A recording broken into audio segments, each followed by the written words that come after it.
He hired a cook for winter. A widow arrived with 3 children. What happened next changed his entire life. The winter came early that year. Cold winds moved across the open land, and snow slowly covered the dry fields of Thomas Hale's ranch.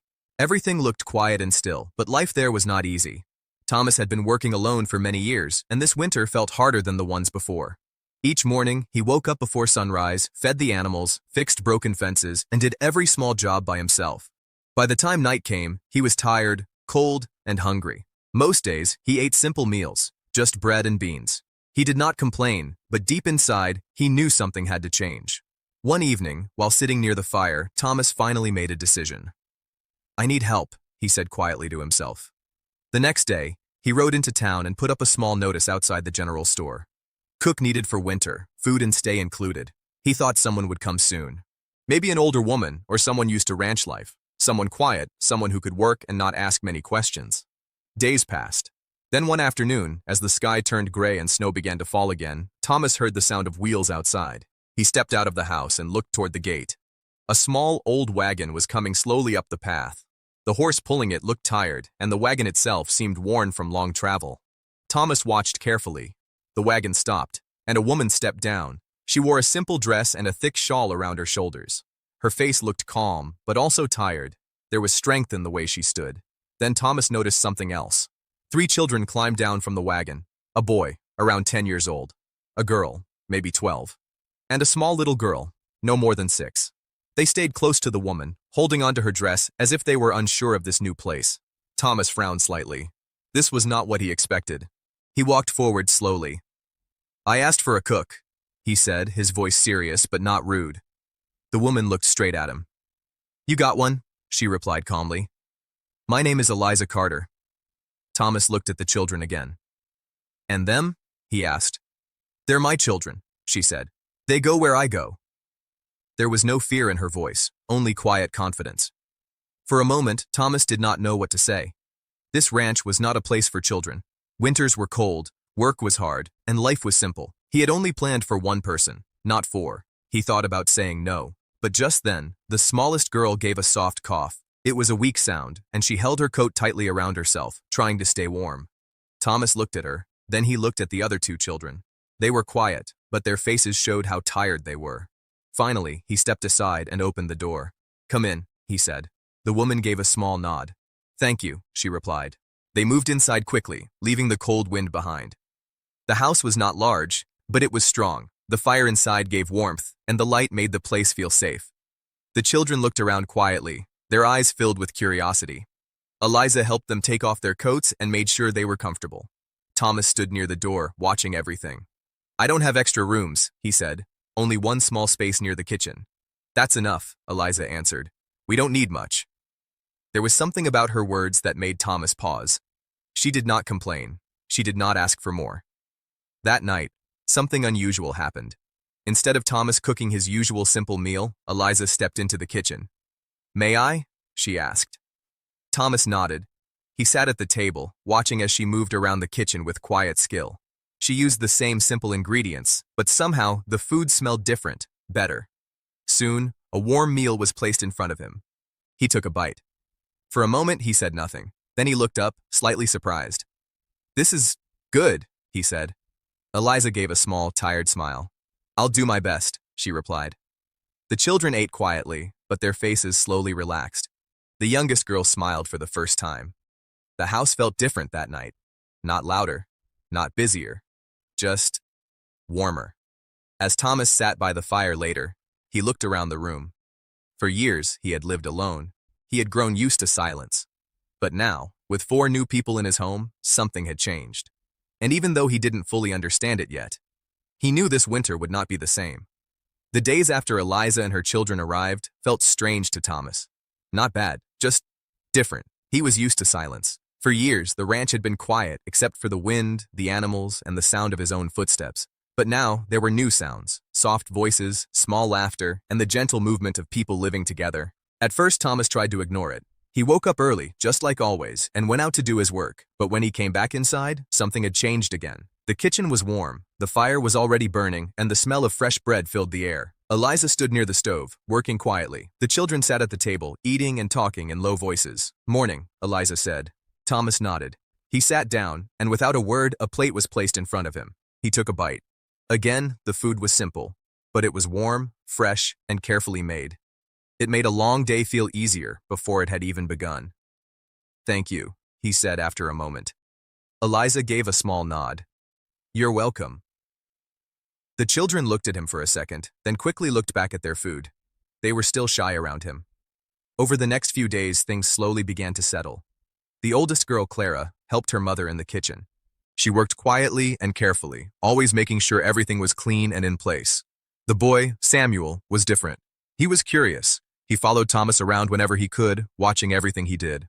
"Mr. Hale," Samuel said one morning, "how do you fix that fence?" Thomas looked down at him.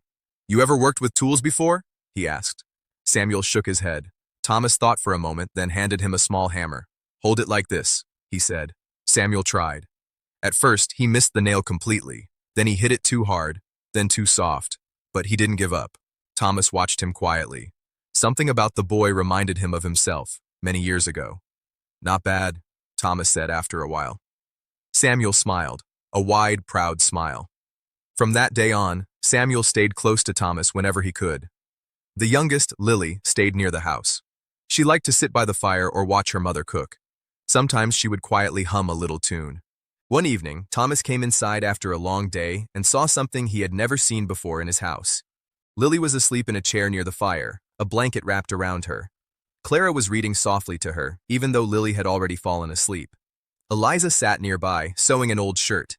The room was calm, peaceful. Thomas stood in the doorway for a moment, not wanting to disturb them. "You're back," Eliza said softly, without looking up. He stepped inside. "You don't have to fix those," he said, pointing to the clothes. Eliza smiled a little. "If we take care of things, they last longer." Thomas nodded slowly. He understood that. Days turned into weeks. The ranch began to change. It was still the same place, the same land, the same animals.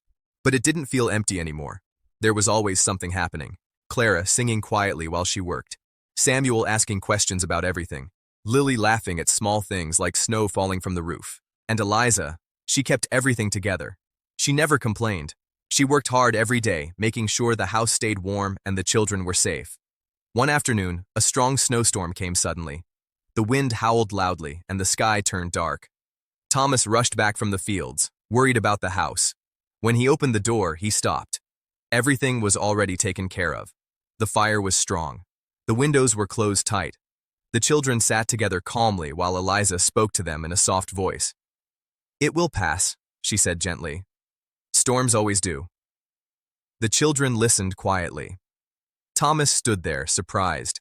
He had expected fear or confusion, but instead, there was calm, order, strength. He stepped inside and closed the door. For the first time in a long while, he did not feel like he had to handle everything alone. That night, as the storm continued outside, Thomas sat by the fire with them. No one spoke much, but the silence felt different now. Not empty, not lonely, just shared. And somewhere deep inside, Thomas began to understand something he had forgotten a long time ago. A house was not just walls and a roof. It was the people inside it. And slowly, without him even realizing it, this house was starting to feel like a home again. Winter grew deeper, but life on the ranch did not feel as cold as before. The snow covered the land in thick white layers, and the wind still blew hard across the fields. But inside the house, there was warmth. Real warmth. Not just from the fire, but from the people living there. Thomas noticed it more each day. He still worked hard from morning to evening, but now he did not rush through everything in silence. He found himself looking forward to coming back home. Because now, there was something waiting for him. One morning, as the sun slowly rose behind the hills, Thomas stepped outside and saw Samuel already there. The boy stood near the fence holding a small tool. "What are you doing up so early?" Thomas asked. Samuel looked a little nervous but smiled. "I wanted to help," he said. "I remembered what you showed me yesterday." Thomas walked closer and looked at the fence. A few nails were loose, but Samuel had tried to fix them. It was not perfect, but it was effort. Thomas nodded slowly. "You're getting better." Samuel's face lit up with pride. From that day, Thomas began teaching him small things: how to fix fences, how to carry tools safely, and how to take care of the animals. Samuel listened carefully to every word. Clara also stayed busy. She helped Eliza in the kitchen, but she also began taking care of small tasks around the house. She made sure everything stayed clean and organized. One afternoon, Thomas saw her carefully folding clothes near the fire. "You don't have to do all that," he said. Clara looked up. "Mama works a lot. I want to help." Thomas nodded. He respected that. Lily, the youngest, brought something different to the ranch. She brought light. She laughed easily, even at small things. She liked to follow snowflakes with her eyes or draw shapes on the frosted windows. Sometimes she would sit quietly near Thomas while he rested, saying nothing, just being there. And somehow, that made a difference. One evening, after dinner, Lily walked up to Thomas. "Do you like stories?" she asked softly. Thomas paused. No one had asked him that in years. "I guess I do," he said. Lily smiled and climbed onto a chair. "Mama tells the best stories," she said. "You should listen too." Eliza looked a little surprised, but then smiled gently. That night, for the first time, Thomas sat with them while Eliza told a story. It was about a traveler who lost everything but found a new beginning in a place he never expected. The children listened closely, and so did Thomas. He did not say anything, but the story stayed in his mind long after it ended. Days passed, and something inside Thomas slowly began to change. He spoke more. Not much, but more than before. He asked Clara about her day. He answered Samuel's questions with patience. He even smiled sometimes when Lily laughed. Eliza noticed all of this. She did not say anything, but she saw the difference. One afternoon, Thomas came back early from work. He entered the house quietly and stopped at the door. The children were sitting near the fire, and Eliza was speaking to them. "Life is not always easy," she said softly, "but we keep going. We stay kind, and we stay strong together." Her voice was calm, but full of meaning. Thomas stood there listening. He had always believed that strength meant being alone, that depending on others made a person weak. But now, looking at this small family, he saw something different. They had lost a lot. They had traveled far. They had faced hard times. But they were still kind, still strong, still together. That kind of strength was something Thomas had never truly understood before. Later that evening, Thomas sat outside for a while, looking at the sky. The stars were bright, and the cold air felt calm. He thought about the past, about the years he spent alone, working without rest, speaking to no one. He had told himself that he did not need anyone, that this was enough, but now, he wasn't so sure. Inside the house, he could hear soft laughter. It was not loud, but it was enough.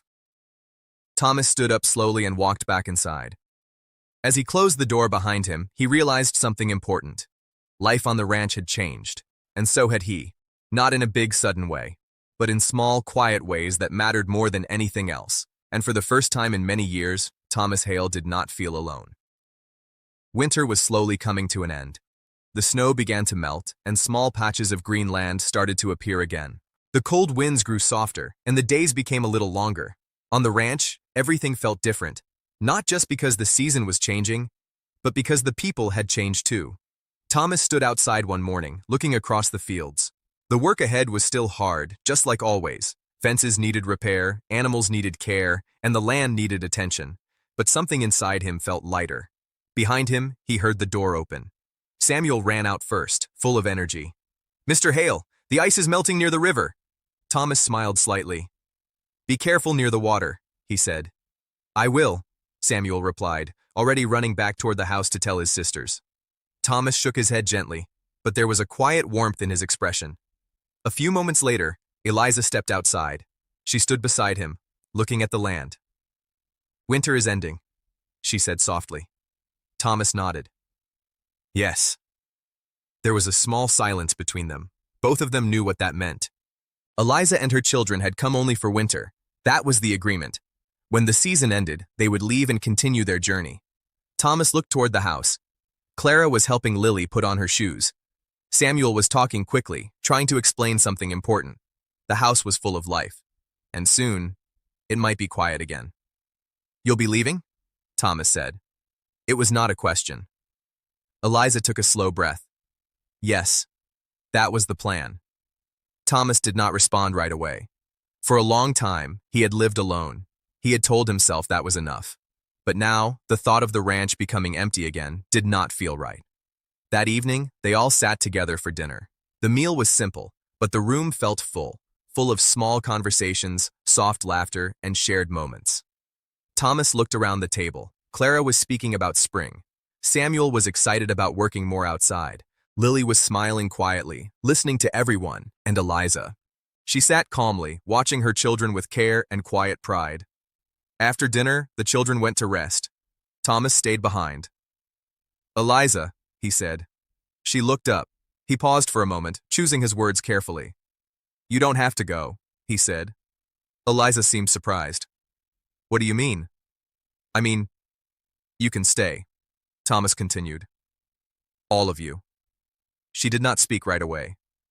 "This place," he said slowly, "it's different now. Better. And that's because of you." Eliza looked down for a moment. "We don't want to be a burden," she said quietly. Thomas shook his head. "You're not a burden. You never were." He looked toward the door, where the soft sound of the children could still be heard. "I thought I could live alone forever," he said. "But I was wrong." Eliza looked at him again. There was honesty in his voice. "And what about us?" she asked softly. Thomas answered without hesitation. "You have a place here, if you want it." There was a long silence, not an uncomfortable one, but a thoughtful one. Eliza had spent a long time moving from place to place, trying to keep her children safe, trying to build a future with very little. Now, for the first time, someone was offering something different. Not just work, not just shelter, but a home. The next morning, the sun rose bright and clear. The snow had almost melted, and the land looked ready for a new season. Inside the house, the children were already awake. "Are we leaving today?" Samuel asked. Eliza looked at them. Clara waited quietly. Lily held her mother's hand. Eliza smiled gently. "No," she said. The children looked surprised. "We're staying," she added. For a second there was silence. Then Samuel smiled widely. Clara let out a small breath of relief. Lily hugged her mother tightly. Outside, Thomas stood near the fence checking his tools. He looked up as the door opened and saw the children run out, full of happiness. "Mr. Hale!" Samuel called. "We're staying!" Thomas looked at Eliza, who stood in the doorway. She gave a small nod. Thomas did not say much, but his expression softened in a way it never had before. "Good," he said quietly. The wind moved gently across the land. It was no longer cold and harsh. It felt new, fresh, full of promise. And as the day began, Thomas realized something simple, but life-changing. He had not just hired a cook for winter. He had found something he didn't even know he was missing. A family. And with them, a new beginning.